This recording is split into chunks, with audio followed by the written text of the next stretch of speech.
걷는 길 세상을 걷다. 김윤경의 생생경제. 김윤경의 생생경제 3부 시작하겠습니다. 이번 주 YTN 상암 사옥 이전과 봄 개편을 맞아서 저희가 특집 대담을 마련했죠. YTN 라디오 상암시대 한국경제를 진단한다를 보내드리고 있습니다. 역대 경제수장 그리고 또 국내외 석학을 모시고 한국경제를 진단하고 또 해법을 모색해보는 시간인데요. 오늘도 특별한 분 모셨습니다. 한국벤처의 산증인 또 대부라고 할 수 있는 이민화 창조경제연구회 이사장과 함께 창조경제가 뭔지 또 이것이 제대로 실천되려면 어떻게 해야 될지 얘기를 나눠보도록 하겠습니다. 여러분, 잘생겼다는 말 지금까지 몇 번이나 들으셨어요? 아니, 얼굴 말고요. 우리 모두 이 세상에 잘생겨났잖아요. 서로 잘생겼다 칭찬해 주자고요. 잘생겼다 LDA SK텔레콤. 위에서 잘 눌러도 티낼 수도 없고 아래에서 전고 올라와도 피할 수 없네. 힘들어도 가자 여보 얘들아 아빠 출근한다. 열심히 일해온 당신의 따뜻한 미래를 위해 신한의 힘을 모아 신한은행이 시작합니다. 은퇴 준비의 모든 것 신한 미래 설계와 함께하세요. 신한은행.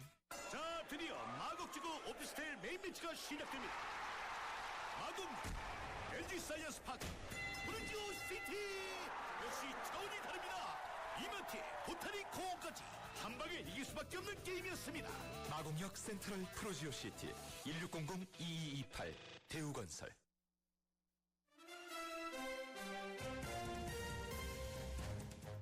YTN 라디오 상암시대 특별 대담 한국 경제를 진단한다.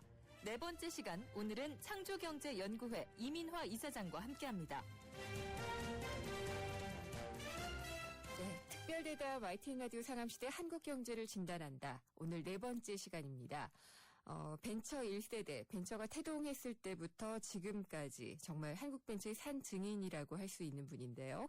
이민화 카이스트 초빙 교수 모시고 한국 경제의 혁신과 성장 동력, 아무래도 벤처겠죠? 고민을 해보겠습니다. 창조경제라는 말을 사실 우리나라에서 처음 쓰신 분이기도 한데요. 창조경제연구원 이사장으로도 활동하고 있는 이민화 카이스트 초빙 교수입니다. 네, 저희는 이사를 해서 기쁘긴 합니다만은 지금 온 나라가 슬픔에 빠져 있잖아요. 세월호 사건 때문에. 근데 이 재해가 원칙을 지키지 않은 결과다. 그런 기고를 많이 하셨더라고요. 네, 제가 한 두세 군데 기고를 했었죠. 네. 저는 세월호 사건 정말 있어서 안 되는 일인데. 그렇죠. 어떻게 보면 한국의 축소판이라는 얘기도 하는 것 같아요. 우리가 1호부터 비탄과 슬픔에 빠져가지고는 미래가 없는 게 아닌가. 정말 우리에게 중요한 것은 이걸 계기로 해서 새로운 한국의 건설을 할 수 있다면은 그것이야말로 그 망자에 대한 진정한 위로가 아닌가 생각을 합니다. 네. 자, 그러기 위해서 정말 필요한 거는 원칙을 지키는 것. 가장 유명한 게 이제 하인리 법칙이라는 게 있죠. 네. 하인리라는 학자가 많은 통계를 가지고 분석을 해보니까 한 개의 커다란 사건 뒤에는 29개의 작은 사건이 있었고 그리고 그 밑에는 300개의 발생할 뻔한 사건들이 있었더라. 네. 그렇다면은 300개 사건을 잘 통제하면은 한 개의 큰 사건이 없어진다는 거죠. 이걸 가지고 뉴욕 시장이 됐던 줄리아노 시장이 네. 소위 깨진 유리창의 법칙, 즉 유리창이 깨진 자동차와 그렇지 않은 자동차를 두면은 깨진 자동차는 엉망이 된다는 겁니다. 네. 그래서 작은 질서부터 지키게 하는 것, 이것이 바로 뉴욕을 범죄의 온상에서부터 벗어나게 한 줄리아노 시장의 역작이었죠. 네, 저도 9.11 테러가 정말 큰 참사였는데 그 이후에 극복을 해나가는 과정에서 리더십도 상당히 괜찮았던 그런 기억이 나고요. 원칙을 정립하는 게 무엇보다 중요하다 이런 그런 교훈을 좀 얻을 수가 있었던 것 같아요. 근데 기업도 사실 마찬가지잖아요. 나라 그렇죠. 차원도 예, 그렇지만. 예, 예. 네. 저는 모든 그 실현이란 것이 그 니체가 이런 얘기를 했죠. 그 우상의 황혼이라는 책에서 나를 죽이지 못한 모든 것은 나를 강하게 한다. 네. 전 국가도 마찬가지인 것 같아요.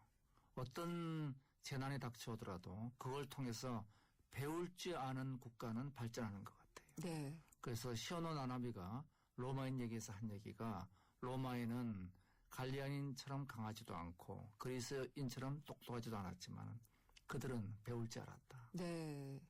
중요한 말인데요. 저도 항상 그런 점을 좀 강조해서 듣고는 있는데, 제가 이민혜 교수님 처음 뵀던 게 아까도 말씀드렸지만은 2000년도쯤이었어요. 예, 벌써 15년 가까이 됐네요. 네, 예. 벤처가 막 정말 태동을 할 때 그때 뵀었는데, 그러니까 그때도 창조경제 얘기를 하셨던 기억이 나요. 그러니까 뭔가 창조적인, 혁신적인 이런 말들을 많이 하셨고 생태계도 굉장히 강조를 하셨어요. 형태가 아니고 생태입니다. 네. 그래서 그때 당시에는 이 생태계라는 말도 잘 들어오지 않았고 혁신이라는 말도 굉장히 이렇게 뭐라 그래야 될까요? 그러니까 구체적인 단어로 들어오지를 않았었는데 그때부터 강조해 오신 창조 경제라는 것이 현 정부가 얘기하는 창조 경제랑 같나요? 상당 부분은 일치하고 있죠. 네. 세세한 부분까지 일치하지는 않고요. 근데 하나 확실한 것은 한국이 한강의 기적을 이룩했는데 과거 한강의 기적에 안주하면은 더 이상 미래가 없다는 거죠. 네. 그러면은 차이가 뭐냐? 한강의 기적은 창조성이 만든 기적이 아니고 열심히 일하는 성실성이 만든 기적인 것 같아요. 그래서 네. 열심히 일했죠, 우리는. 예. 월화수목 금금금 일하고 그리고 열심히 선진국을 따라잡았습니다. 그런데 전 세계 69개국을 비교 연구한 GM 연구라는 게 있습니다. 거기 결론이 이래요. 남들을 따라가는 경제가 도달할 수 있는 한계가 2만 불대 국민 소득이라는 겁니다. 그러면 우리는 이미 그걸 벗어났으니까 성실히 하는 걸로는 승부할 수 없겠네요. 성실히 하는 거 가지고는 중국을 도저히 당하지 못하는 거죠. 네. 그러면 우리는 이제 과거 남들을 따라가는 성실성에서 남들이 안 한 거라는 창조성이 필요한 시대에 들어가죠. 그래서 인류 국가는 남들이 안 한 걸 해야지 됩니다. 바로 그게 창조 경제, 창조 국가로 가는 길이죠. 그러면은 지금 현 정부가 말하고 있는 창조 경제와의 공통점은 그 부분이라고 생각을 하면 될 것 같고요. 약간 좀 다른 점이 있다면 어떤 걸까요? 창조 경제의 가장 중요한 건 개방성인 것 같아요. 개방성이요. 예. 그 창조란 건 결국 만나야지 이루어지는 거죠. 그래서 스티브 잡스가 창조는 연결이다 그렇게 얘기를 했습니다. 연결되려면은 가로막고 있는 게 없어져야 됩니다. 부처 간의 벽도 없어져야 되고 이번 세월호 사건에서 우리가 본 게 정말 부처 간의 벽이 너무 높구나. 이런 것들이 다 없어져야 됩니다. 그리고 닫힌 구조가 없어져야 됩니다. 소위 무슨 마피아 하는 거. 이런 것들이 사라진 진정한 개방 속에서 창조가 싹 트죠. 바로 이 진정한 개방으로 가는 길이 제가 생각하는 것과 현 정부가 지금까지 추진해온 것과 차이가 있는 것 같아요. 그런 점이 있을까요? 혹시 이 정부라든가 정부라는 조직, 관료사회라는 조직이라는 게요. 관성이 상당히 좀 많이 작용하는 그런 조직 같아요. 근데 여기에는 창조적인 혁신, 그러니까 뭔가 파괴적 혁신이라고 하나요? 요즘 얘기로? 그런 걸 하기에는 뭔가 외부 동력이 없으면 잘 안 된다 이런 생각도 들어요. 근본적으로 정부가 추구하는 거는 틀리지 않는 건 것 같아요. 우리가 불패의 문화라고 얘기를 하죠. 그런데 틀리지 않는 일을 하다 보면은 새로운 혁신을 못하게 돼 있습니다. 왜냐하면은 혁신은 성공할지 못할지 모르는 거죠. 그러니까 무조건 실패하면 안 된다 그럴 때는 반복되는 일만 해야 됩니다. 그래서 관료주의 속에서는 혁신이 나오기가 어렵게 되어 있죠. 그래서 한국의 지금까지 성공은 남들을 따라가는 거고 틀리지 않는 거였다면은 이제 앞으로의 성공은 새로운 일에 도전하는 거.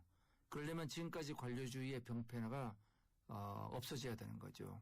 실패를 두려워하지 않아야 되는 거죠. 어려워요, 근데. 실패를 두려워하지 않는 문화가 사실은 벤처 문화였고요. 그게 벤처 문화죠. 그렇게 시작을 하셨잖아요. 그랬었죠. 한국은 그것밖에 이제 새로운 돌파구가 없는 거죠. 근데 그때 당시에는 대기업 들어가면 좋을 정말 고스펙의 소유자셨는데 그렇게 하기 쉽지 않았을 것 같아요. 뭐 지금도 뭐 대기업 들어가면 사람들이 더 좋아하죠. 네. 그런데 우리 2000년 처음 만나 뵐 때 그 네. 시점에서는 대기업에서 뛰쳐나와서 벤처를 만들었죠. 그래서 지금 우리가 알고 있는 인터파크, NHN 다 이런 회사들이 대기업을 뿌리치고 나와서 네. 만든 회사들이죠. 근데 지금은 이제 젊은이들이 반대로 오히려 대기업 선호 현상이 훨씬 높아졌습니다. 대기업도 그렇고요. 공시족들이 그렇게 많잖아요. 다 공무원 시험 보겠다고. 왜냐하면은 예. 안정된 직장이니까 예. 무엇보다 장가를 갈 수 있잖아요. 그렇죠. 예. 예. 그리고 이제 벤처 그때 당시에 붐이 엄청나게 일었고 그게 한번 꺼졌잖아요. 그러고 나서 이제 다시 한번 벤처의 붐. 요즘에는 또 스타트업이라고 단어가 좀 바뀌기는 했어요. 그게 그겁니다. 예. 다시 제2의 벤처 붐을 일으켜야 된다라고 하고 실제로 좀 어느 정도 나타나고 있는 것 같은데 어떻게 보세요? 예, 뭐 우선 그 방법이 아니면은 한국의 미래가 없는 거죠. 대기업에만 맡기면은 성장은 한다고 하는데 분배가 제대로 안 돼요. 양극화가 양극화로 되죠. 가는 거죠. 예. 그러니까 대기업 위주 경제는 양극화로 갑니다. 분배가 없는 성장으로 가죠. 네. 그렇다고 해서 전통 기업한테 맡겨놓으면은 성장이 안 돼요. 그러니까 결국 벤처가 나서야 되고 실제 미국에서도 4%의 벤처 기업이 60%의 일자리를 만들어냅니다. 아, 그렇군요. 네, 그러니까 예. 결국 일자리와 성장을 동시에 해결할 수 있는 대안은 벤처밖에 없으니까 반드시 해야 되죠. 네. 그러니까 이게 될까 안 될까 물을 게 아니라 우리의 질문은 제2의 벤처붐이 성공하기 위해서는 뭘 해야 되는가? 이렇게 질문을 바꿔야 될 거예요. 뭘 해야 되나요? 우선 첫 예. 번째가 1차 벤처붐의 성공 요인들을 분석해서 그중에서 쓸 수 있는 것들을 살려야 됩니다. 네.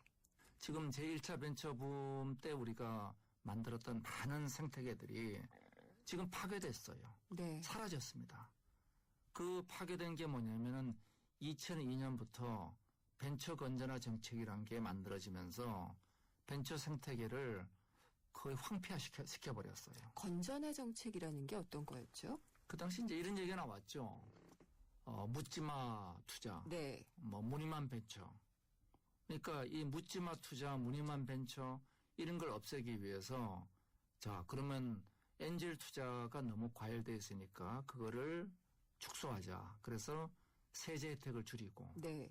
그다음에 무늬만 벤처가 많다 그래가지고 벤처 인증을 강화하는 굉장히 보수적인 정책이 만들어집니다. 실적을 보여줘야지 투자를 할 수 있는 뭐 그런 것라고. 투자보다도 봐야 이제 되나요? 안 망할 회사들. 예. 그러니까 융자 보증을 할 수 있는 걸 중심으로 벤처 인증을 바꿔요. 그게 또 벤처 산업계에 큰 악영향을 미치게 되죠. 네. 그리고 벤처 기업이 성장하려면 사람이 필요하잖아요. 사람을 영입하는 방법이 주식 옵션밖에 없어요. 주식을 줘가지고 그걸 통해서 사람을 끌어들이는데 이거를 유명무실하게 만들어버리죠. 네.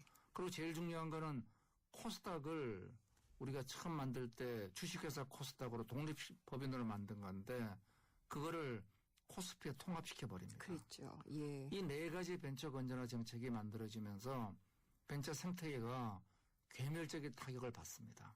그걸 원상 회복하는 게 첫 번째죠. 지금 그래서 그런 것들을 다시 없애야 된다는 주장을 많이 하고 계신 걸로 제가 알고 있고요. 예. 그리고 한번 실패도 하셨잖아요. 예, 그럼요. 예. 예. 저는 근데 굉장히 다시 이렇게 재기하고 짱짱한 모습을 보여주시는데 놀랐거든요. 사실. 뭐 그런 바로 그 점인데요. 네. 우리는 실패는 나쁜 거라고 생각을 해요. 남을 쫓아갈 때는 실패한 사람은 불성실하거나 무능력하거나 그런데 실리콘밸리 성공 기업인이 평균 2.8의 창업을 하고 성공을 해요. 네. 그러니까 한 두 번 정도는 실패를 하는 두 거예요. 번은 실패한다는 거죠. 예. 그러니까 실패가 나쁜 게 아니라는 거죠. 실패가 학습이라는 겁니다. 그렇죠. 그러니까 선진국과 우리 대한민국의 가장 큰 차이는 우리는 실패를 나쁜 거라고 생각하고 선진국에서는 실패는 격려할 대상이라고 보는 거. 이게 큰 차이인 거죠. 그런 문화적인 차이가 상당히 크죠.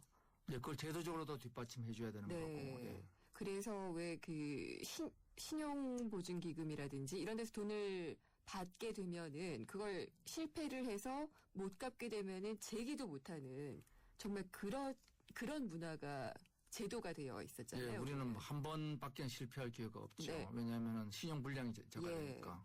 예. 그렇게 되는 제도들도 많이 바꿔야 되는데 그래도 요즘 얘기가 많이 나오고 있어서 그런 점은 좀 반가운 것 같아요. 작년에 그래서 제가 창업자연대 보증제도를 두면은 청년 창업 활성화는 그는 기대하기 어렵다. 네, 그래서 그거는 대통령께서 그 방침을 세우셨죠. 개선하는 쪽으로. 네.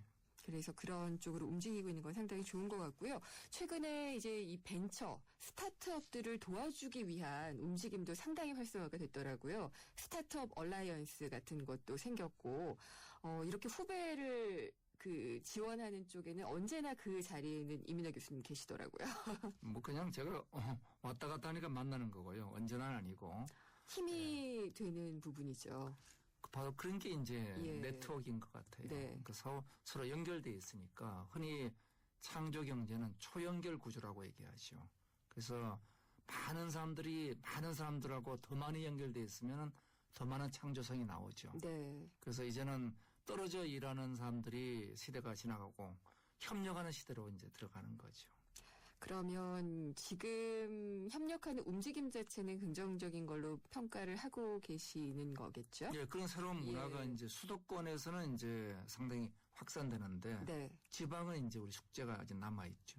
그런 점들을 그럼 좀 더 개선하려면은 어떤 것들이 필요할까요? 많은 교류가 필요합니다. 교류. 예, 결국은 교류가 문화를 확산시키는 거니까 그래서 지방에서 서울에서 지방으로 이 확산될 수 있는 상호 교류의 장 정말 필요하죠. 네. 그리고 뭐 이제 해외 사례도 배운다 그래서 실리콘밸리에 있는 벤처 기업인들, 우리나라 벤처 기업인들이 와서 또 얘기도 해주고 뭐 이런 문화도 있더라고요. 예, 그렇죠. 예. 예, 배울 점도 많이 있는데 후배 벤처인들을 키우기 위해서 격려해 줄 때 가장 많이 하시는 말씀은 어떤 거예요? 협력하는 괴짜가 되라는 겁니다. 협력하는 괴짜. 예, 괴짜. 우선 첫 번째 괴짜가 돼야 됩니다. 네. 남들이 다 하는 거 다 할 줄 아는 거 하는 건 그거는 벤처가 아니니까 남들이 못하는 걸 해야 된다. 그게 괴짜죠. 네.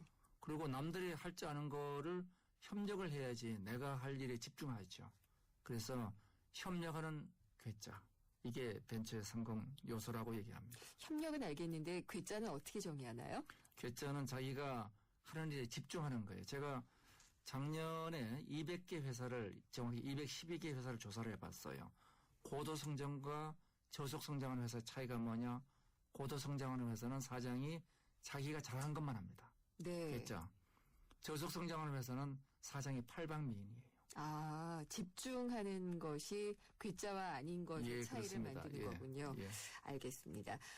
지금 뭐 정말 몸이 몇 개라도 모자랄 정도로 많이 강연도 하시고 그 지도도 하시는 걸로 알고 있는데 후배 벤처인들 가운데서 이제 좀 긍정적인 움직임을 보이고 있어서 좀 소개해줄 만하다. 뭐 이런 것들이 있으면 몇 가지 얘기해 주세요.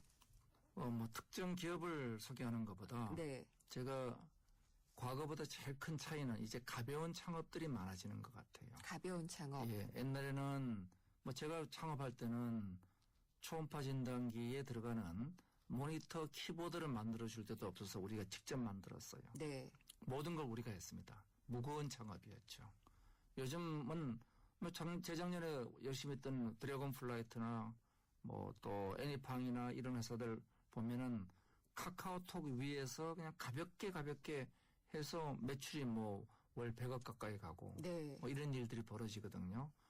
그러니까 이 가벼운 창업으로 간다는 게 굉장히 지금은 중요한 변화인 것 같아요. 그리고 옛날 우리 창업했을 때하고는 정말 그 문화가 협력 문화가 굉장히 강화된 것 같고 바람직한 일이죠. 그러면은 뭐 실리콘밸리 같은 경우는 그런 경우가 많이 있잖아요. 내가 가볍게 창업을 해서 결국 구글이라든지 뭐 애플이라든지 이런 대기업의 인수합병 되는 것도 부정적으로 보지만은 않잖아요. 인수합병이 오히려 훨씬 더 많습니다. 근데 우리는 그런 문화가 아직은 좀 모자라지 않나요? 근데 젊은 층에서는 이제 인수합병에 대한 부정적인 인식은 없어진 것 같아요. 네. 아직도 이제 전통 기업 하시는 분들은 부정적이고 금융계는 상당히 부정적이고 또 노동계에서는 아주 부정적이고. 네. 왜냐하면 인수합병을 하면은 일자리가 줄어든다. 그렇죠. 고용 안정의 문제가 근데 생길 그게 수가 착각이에요. 있으니까. 그 우리가 철강회사, 은행과 은행의 인수합병의 경우에는 규모가 커지는데 인력을 줄여서 이익을 내야 되니까 구조조정에 따라갑니다. 네. 근데 기술과 시장이 결합해요. 인스타그램을 페이스북이 인수하게 되면은 그 결과는 인스타그램에 있는 13명의 직원이 130명, 1,300명 늘어나게 됩니다. 오히려 일자리가 늘어납니다. 그런가요? 근데 인수합병 되면은 보통 이제 다 인계가 안 되는 경우가 있어서 우리가 미시적으로 볼 때는 내 일자리가 없어지는 그런 위험으로 보게 되잖아요. 그게 이제 동일한 사업을 하는 규모를 키우는 인수합병은 네. 구조조정으로 가고 기술과 시장이 합쳐지는 인수합병. 이거는 인력이 더 많이 필요하게 되죠. 네, 알겠습니다. YTN 라디오 상암시대 한국경제를 진단한다. 오늘은 벤처 1세대시죠. 이민아 창조경제연구회 이사장과 함께하고 있습니다. 우리 집 통신 대표번호 101. TV지를 101로 인터넷을 101로 문보이도 101로 모두 가입해 CCTV만 봐도 101로 함께 101. 우리 집 통신은 101로 모두 다 해결해요. LG U+. 지금 휘센을 켜보세요. 그리고 크게 숨을 쉬어보세요. 차갑게 불어오는 빠르고 힘센 바람이 당신을 알래스카의 자연으로 데려다줍니다. 이 시원한 느낌 그대로 LG 휘센. 하나도시개발 리포터 김세연입니다. 저는 지금 경기 화성 바이오밸리에 나와 있는데요. 시와 반월 공간에서 톨게이트 하나거리. 우선 입지 좋고요. 경기 남부에서 3.3제곱미터당 150만 원대 산업단지. 이거 시연님들 서두르셔야겠는데요. 경기 화성 바이오밸리에서 전해드렸습니다. 분양문의 1599-0170. 대한민국 유일의 뉴스 전문 라디오 채널 YTN 라디오가 상암시대 개막과 함께 오는 28일 봄 개편을 단행합니다. 시사의 달인 신율 명지대 교수가 YTN 출발 새 아침의 진행을 맡아 오전 7시 청취자 여러분의 아침을 힘차게 엽니다. 퇴근길 시사 프로그램의 완결판 뉴스 정면 승부에서는 강주연 변호사가 대한민국 사회에 대한 냉철한 분석과 비평을 통해 시사의 새로운 지평을 열어줄 것입니다. 생활경제 프로그램 궁금해요 경제생활에서는 알아야 하고 알면 힘이 되는 경제 관련 궁금증들을 세무 전문가인 공인회계사들이 그날그날 해결해드립니다. 낮 12시 20분부터 2시까지 정오에 만나는 음악 뉴스쇼 뉴스 FM 진미선입니다에서는 YTN만의 뉴스 컨텐츠와 감미로운 음악을 함께 만나실 수 있습니다. 오는 28일 YTN 라디오 봄 개편 청취자 여러분의 많은 관심과 성원 바랍니다. 안녕하세요. 행복교육도시 서울 홍보대사 박상원입니다. 학생은 행복하고 스승은 존경받는 곳. 교육 소통이 원활하고 학교가 아름다운 곳. 학교와 지역사회가 함께 아이들의 꿈과 끼를 키우는 행복교육도시 서울. 아이들과 눈높이를 맞춰 고민과 생각을 이해하고 학교의 담장을 낮춰 학교 안팎에서 마음껏 꿈과 끼를 키울 수 있는 행복교육도시 서울을 만들어가겠습니다. 이 캠페인은 서울특별시 교육청과 함께합니다. 경제를 보는 새로운 시각. YTN 라디오 김윤경의 생생경제. 한때 보리 하나로 콜라와 싸워 전설이 되신 분이 계셨지. 국내 최초 보리탄 산업료로 콜라의 아성을 흔들었던 맥콜. 다 진수를 맛보리 맥콜. 오빠, 민경이랑 드라이브 하고 싶으면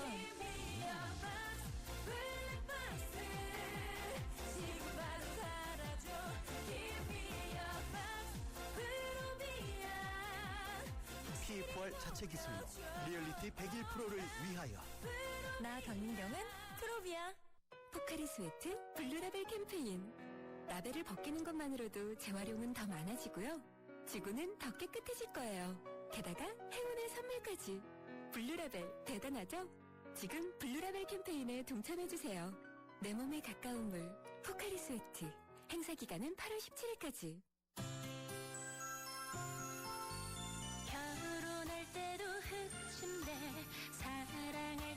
흑침대 아기 잠자리 피톤치드로 상쾌하게 산소로 건강하게 산소가 나오는 흑표 흑침대 사랑해요 흑표 흑침대. 세상의 베이스가 되다 포스코 협찬으로 김윤경의 생생경제 4부 시작하겠습니다. YTN 4호 기전과 봄 개편을 맞아서 저희 생생경제가 마련한 특집 대담입니다. YTN 라디오 상암시대 한국경제를 진단한다. 이민화 창조경제연구회 이사장과 함께 지금 창조경제의 개념 그리고 창조경제를 위한 혁신 그리고 우리 경제의 성장 동력에 대해서 얘기를 나누고 있습니다. 아까도 얘기를 했습니다. 4%와 60%. 예, 그게 정확하게 4%가 뭐였고 60%가 뭐였죠? 4%가 4%의 고성장 벤처가 네. 미국 일자리의 60%를 만들어냈다는 거죠. 네. 그러면은 롱테일의 법칙 20%가 80%를 책임지는 그 법칙이 좀 생각이 나기도 해요. 우리 경제에 있어서도 그런 역할을 할 수 있겠죠? 지금 해왔죠. 네. 그러니까 한동안은 벤처가 빙하기에 있었지만 그럼에도 불구하고 지난 15년간 벤처가 만든 일자리가 150만 개. 네. 대기업이 없앤 일자리 140만 개를 흡수해냈죠. 그렇다면은 벤처가 하여튼 고용 창출에 대한 역할을 톡톡히 하고 있다. 고용과 성장의 두 마리 토끼를 잡는 유일한 대안이다. 유일한 대안이요? 예, 유일한 대안이다. 그래서 아마 이번 정부가 경제 활성화 대책을 내놓으면서 경제 혁신 3개년 계획이죠. 그때 제2의 벤처붐을 얘기한 게 아닌가 싶어요. 그거 말고는 없는 거죠. 그러니까 고용률을 맞추기 위한 어떤 벤처 들러리 세우기가 되지 않나라는 우려도 없진 않았어요. 그런데 결국은 혁신을 통한 일자리는 그건 좋은 일자리죠. 네. 그래서 고품질의 일자리를 만들어낼 수 있는 대안이 이제 벤처로 결론 지어진 거는 그건 뭐 전 세계가 똑같습니다. 뭐 네. 그거는 이해의 여지가 없는 거고 어떻게 그걸 하느냐가 이제 숙제일 뿐인데 제가 작년 9월 달에 네. 벤처 기업이 하나 만들어지면은 미래의 국가에 얼마나 가치를 만드는가 그걸 한번 연구 보고서를 만든 게 있어요. 그 결론이 170억의 평균 가격 가치를 만든다는 거예요. 벤처기업 하나가 170억의 미래 가치를 만들어낸다. 네. 평균 그렇습니다.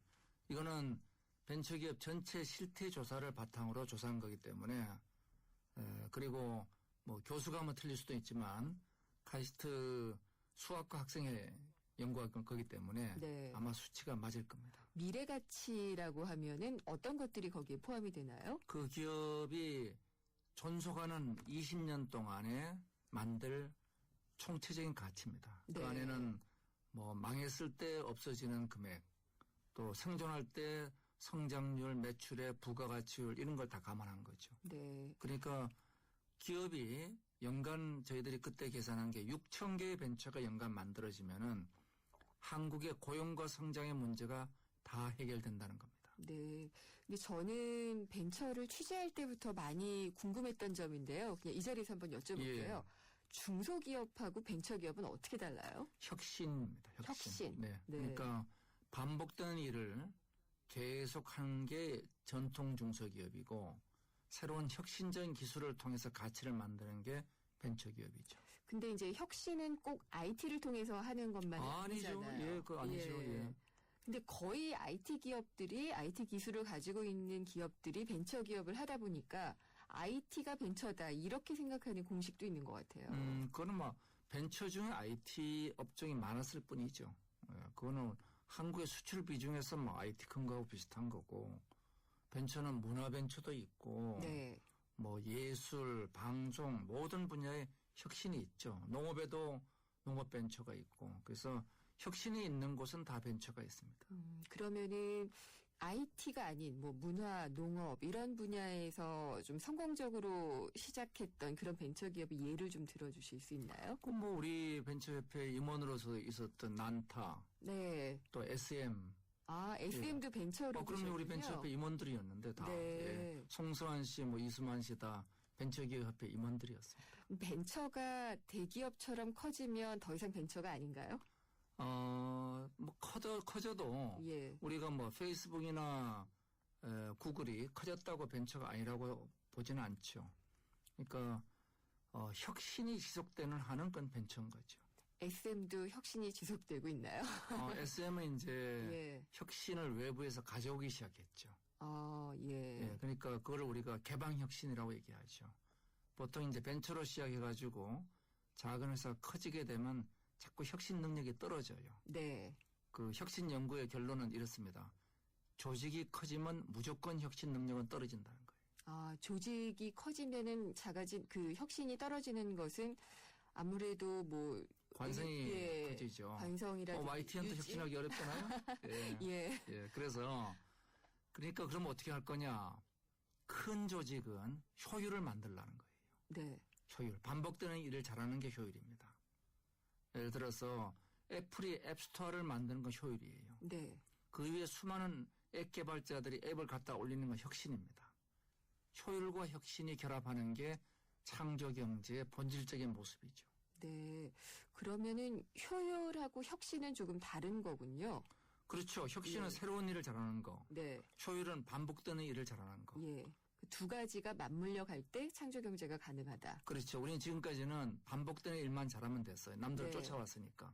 근데 이제는 남들이 안 하는 일을 해야 되니까 혁신의 능력이 필요하게 된 거죠. 네. 그리고 이제 이 부분도 제가 뭐 자본주의 자체를 부정하자는 거는 절대로 아닙니다만은 돈이 몰리잖아요. 예. 이제 잘 된다, 고용이 많이 창출되고 뭔가 성장이 높다 하면은 돈이 몰리면서 부작용이 많이 생기고 그게 닷컴 버블을 유발했다가 붕괴시켰잖아요. 모든 그 패러다임 변화는 그런 버블이 따라갑니다. 예, 그거는 우리 대항해 시대도 그렇고 그 이후에 뭐 서부 개척 시대도 그랬고 그래서 버블이 없는 패러다임 변화는 없어요. 그것이 회복 가능하냐 회복 불가능하냐의 문제일 뿐이죠. 근데 그걸 어떻게 판단하죠? 항상 사후에 터진 다음에 많이들 판단을 해서요. 참 어려운 문제지만 뭐 예. 인류는 이제 역사를 통해서 이제 학습을 해간 거죠. 그래서 미국은 IT 버블이 붕괴될 때 나스닥의 주가가 10분의 1로 떨어졌어요. 네. 그런데 미국은 거기에 대해서 특별한 규제 조치를 안 가했습니다. 그러니까 나스닥은 거의 그 상태로 회복을 했어요. 한국은 코스닥이 나스닥의 영향을 받아서 똑같이 붕괴를 했는데 거기에 대해서 각종 규제 정책이 들어갔어요. 진입도 어렵게 하고요. 예. 예. 그러니까 규제를 집어넣으니까 이게 불난 집에 기름 붓듯이 완전히 다 타버린 거죠. 그래서 한국의 코스닥은 지금도 회복을 못하고 있죠. 회복을 못하고 있다고 판단을 하고 한국은 계시는군요. 회복을 그건 수치적으로 회복을 못하고 있습니다. 그러면은 코스닥의 제도들을 많이 풀어주면, 그러니까 규제를 좀 완화해주면은 그게 큰 처방전이 될까요? 제일 큰 거는 이제 거버넌스 문제, 지배 구조 문제죠. 기업의. 예, 아니요, 코스닥의 지배 구조 문제입니다. 그러니까 코스피는 안정을 위주로 하는 시장입니다. 투자자 보호가 참 중요한 가치관이죠. 미국의 나이스도 그렇습니다. 미국의 나이스도 투자자 보호가 중요해요. 네. 그런데 미국의 나스닥은 하이 리스크 하이 리턴의 시장입니다. 그러니까 시장의 성격이 달라요. 효율의 시장과 혁신의 시장이거든요. 그러니까 나스닥이 운영되는 건 나이스하고 완전히 다르게 운영된 건데 한국은 두 개를 하나로 합쳐버린 게 2005년도에 합쳤죠. 그 이후로 코스닥이 완전히 보수화되고 위축돼 버렸죠. 그리고 그 결과로 1년에 180개가 상장하던 코스닥이 1년에 30개밖에 상장 못하는 시장이 돼버렸어요. 그러면은 더 건전하게 심사를 해서 좀 안전하게 가져간다라고 그쪽에서 변명을 할 수 있지 않을까요? 그렇지는 않은 게요. 예. 그 내부에 기업 사냥꾼은 더 많아졌어요. 그래서 그 시장에 네. 소위 악의적인 플레이어들은 그 이전보다 더 많아졌기 때문에 그거를 건전으로 이끌어갔다는 결과는 안 나오고 있습니다. 주가를 뭐 조작한다든지 뭐 더 많아졌어요. 그런 사람들이 많아졌다는 예, 그런 더 많아졌습니다. 말씀이시죠? 예. 한참 유행했던 그런 게 생각나요. 우회 상장 뭐 이런 것들. 그러니까 우회 상장이 다 나쁜 것은 아니지만 나쁜 거 아니죠. 예, 그러니까 어떤 그 껍데기 기업을 사서 못 들어가면은 그 제도를 이용해서 들어가는 거였잖아요. 근데 그게 한참 변칙적으로 이용이 됐었죠. 근데 미국도 우회 상장을 허용합니다. 네. 그러니까 우회 상장 자체가 나쁜 건 아니고 우회 상장을 통해서 소위 말해서 기업 사냥꾼들이 주가 조작을 하는 게 문제죠. 이문을 남기려는. 아니 그러니까 거죠. 예, 아닌가요? 소비자들은 투자가들을 손해 보게 만들고 소위 정보의 비대칭, 투자가들은 모르는 정보를 네. 흘려가지고 또 사실이 아닌 정보를 흘려가지고 부당한 이득을 취하는 게 문제거든요. 그러니까 우회 상장이 나쁜 건 아니고 정보 비대칭을 활용한 주가 조작이 문제인 겁니다. 네. 그러니까 그걸 잡아야 되는데 우회 상장을 잡으면 안 되는 거죠. 그러면은 그쪽 정책을 짜는 분들의 문제인 건가요? 그렇습니다. 윤리의 문제도 어느 정도 있을 거고. 뭐 윤리 문제라기보다 소위 가치관의 문제죠. 네. 그러니까 안정을 추구하는 시장을 운영한 가치관과 코스닥은 우리가 주식회사 코스닥으로 별도로 만들었을 때 하이리스크 하이리턴으로 갔던 가치관과 마치도 우리가 이제 시장 경제와 공산주의 계획 경제의 가치관이 다르듯이 네. 가치관의 차이입니다. 그러니까 정책을 짜고 운용하는 사람들의 가치관의 문제로. 그렇죠. 정책을 짜는 사람들이 예. 절대로 나쁜 생각하는 거 아니에요. 좀 더 투자자를 보호하겠다고 각종 규제를 집어넣기 시작하죠. 그러면 뭐냐면은 병 고쳤는데 환자는 죽는 결과가 생기는 거죠. 네. 뭐 여기서 여쭤보는 게 맞을지 모르겠습니다만은 우리 지금 정부가 얘기하고 있던 게 한창 규제 완화였거든요. 근데 네. 규제 완화 때문에 또 세월호 참사 같은 게 생길 수도 있었다라는 어떤 그런 얘기도 나오고 있고요. 규제 완화가 능사는 아니라고 하는데 지금 교수님 얘기를 쭉 듣고 있다 보면은 대부분의 것들을 풀어주고 시장에 맡기면은 된다라는 식으로 들리기는 해요. 또 우리가 이제 위험한 게 이제 시장 만능주의 이것도 네. 위험한 겁니다. 모든 게 시장이 해결하지는 않아요. 그러니까 우리가 포지티브 시스템, 네거티브 시스템인 게 원칙적 허용을 하자는 게 네거티브. 네. 원칙적으로 금지하자는 게 포지티브 시스템인데 사회가 선진화되지 않을 때는 그때는 규제가 반드시 필요합니다. 네. 예를 들어서 이런 거죠. 요즘 우리가 KTX 탈 때는 표검사 안 하잖아요. 그렇죠. 근데 예를 들어서 그걸 30년 전에 표검사 안 했으면 어떤 일이 벌어질까요? 그냥 대부분 취팅해버리겠죠. 무임승차하겠죠. 예. 그러니까 사회가 발전하니까 우리 KTX에 표를 검사 안 하게 된 겁니다. 이 규제 완화가 이거 똑같은 거예요. 네. 사전 규제를 줄이고 대신에 KTX에 걸리면 10배를 문다. 사후 징벌을 강화하는 겁니다. 네. 그러니까 규제 완화가 무조건 다 풀어주는 게 아니에요. 사전 검사는 줄이고 사후 벌금은 훨씬 더 높이는 겁니다.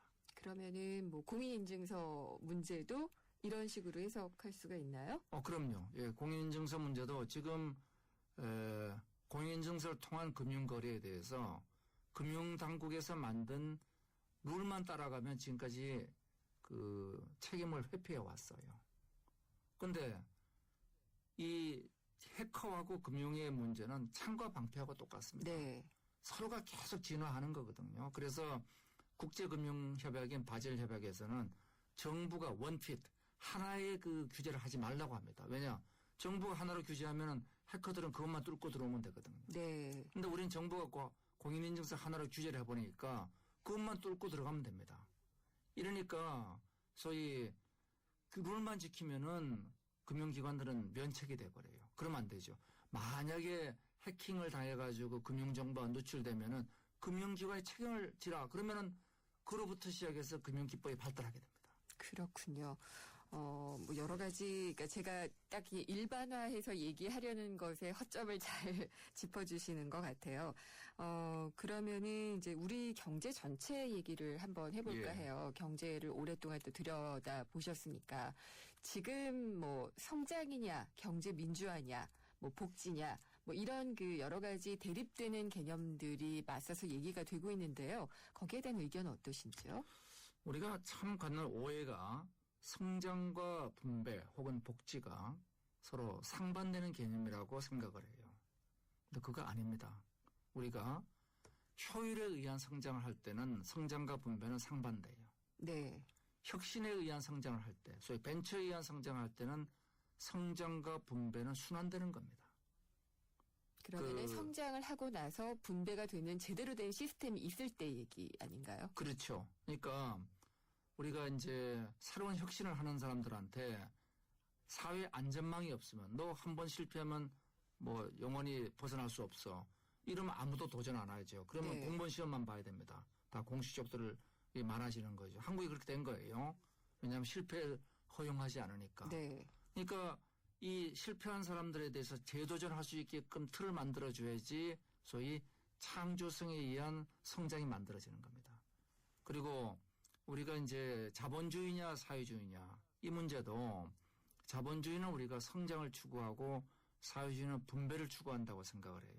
그런데 국가나 기업이나 다 마찬가지인 게 내가 거래하는 상대방한테 계속 내가 손해보는 거래를 하면 사람들은 그 거래 끊습니다. 그렇죠. 예. 예. 그러니까 빵집 주인의 이타심이 아니고 이기심으로 우리가 빵을 먹는다는 게 아담 스미스의 얘기잖아요. 네. 그러니까 이게 뭐냐면은 계속되는 반복되는 거래에서는 반드시 성장과 분배가 선순환되게 돼 있어요. 한 번으로 끝나는 거래에서는 이게 순환 안 될 수가 있습니다. 네. 그러면은 분배는 누군가 보이는 손이 해줘야지 되겠네요. 뭐 정부라든지. 아닙니다. 그 분배가 안 되는 사회가 되면은 성장을 멈춘다는 거예요. 자연적으로 자연적으로 분배가 멈춘다는 겁니다.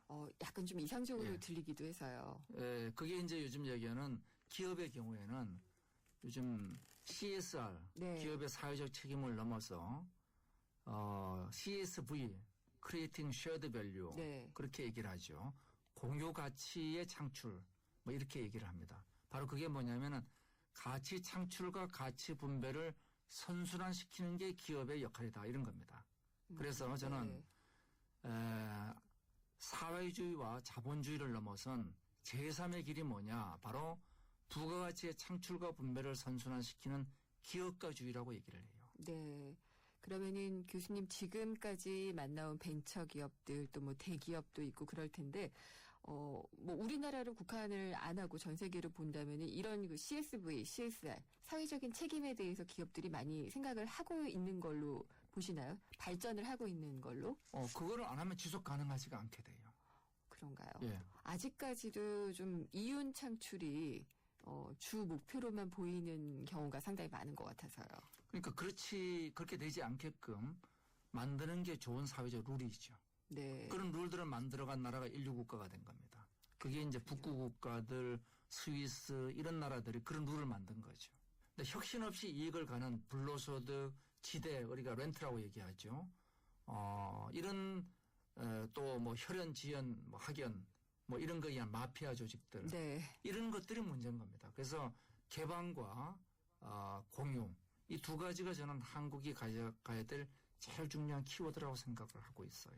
지금도 그렇고 앞으로도 한국 경제가 가져가야지 될 핵심어 개방과 공유다. 예. 그러니까 한국을 보면은 개방된 분야들은 다 세계 탑 5에 들어가 있어요. 네. 뭐 반도체, 뭐 휴대폰, 뭐 바둑 다 개방된 분야는 탑 5 비슷하게 다 가 있습니다. 뭐 특허도 그렇고. 그런데 개방이 안 된 분야는 바텀 5에 가 있어요. 네. 예, 금융, 교육, 뭐 이런 여러 분야들이 개방 안 된 분야들이거든요. 그러니까 이 분야를 개방하는 게 그 분야를 위해서 해야 됩니다. 네. 안에서도 필요할 거고 밖으로부터의 개혁도 필요할 거고 그런 게 개방인 것 같고요. 또 공유인 것 같다는 그런 생각을 해봅니다. 개방을 하면 원칙을 지키게 돼요. 네. 남들이 다 바라보면 사람들이 나쁜 일을 못하게 돼 있습니다. 그래서 우리끼리 하고 그 다친 조직들이 나를 보면은 모럴 해저드가 발생하죠. 네. 그래서 또 이게 또 생태계로 연결이 되는 게 아닌가라는 생각을 해보고요. 예, 동태가 아니고요. 네, 여러모로 그 기존에 그 말씀하셨던 개념들 그리고 지금 우리가 굉장히 우리 경제의 화두로 삼고 있는 창조 경제 그리고 개방과 공유 이런 것들이 얼마나 중요한 가치인가를 말씀을 나누면서 다시 한번 좀 깨닫게 됐던 시간인 것 같습니다. 오늘 긴 시간 동안 말씀 감사합니다. 예, 감사합니다. 우린 온라인으로 펀드를 사지 다양한 펀드를 만나지 어디서? 에이블 펀드 마켓 전문가의 컨설팅을 받지 펀드 수수료 50% 할인되지 온라인 펀드 생활의 시작 12월 31일까지 홈페이지 참조. 에이블 현대증권 원금 손실에 유의하세요. 소지서 아카페라를 마시다. 깊고 진한 아라비카 원두로 부드럽게, 향기롭게, 감미롭게, 그렇게 아카페라. 부드럽게 커피에 녹아들다. 햇살이 좋은 날 아카페라. 빙그레. 지금 휘센을 켜보세요. 그리고 크게 숨을 쉬어보세요.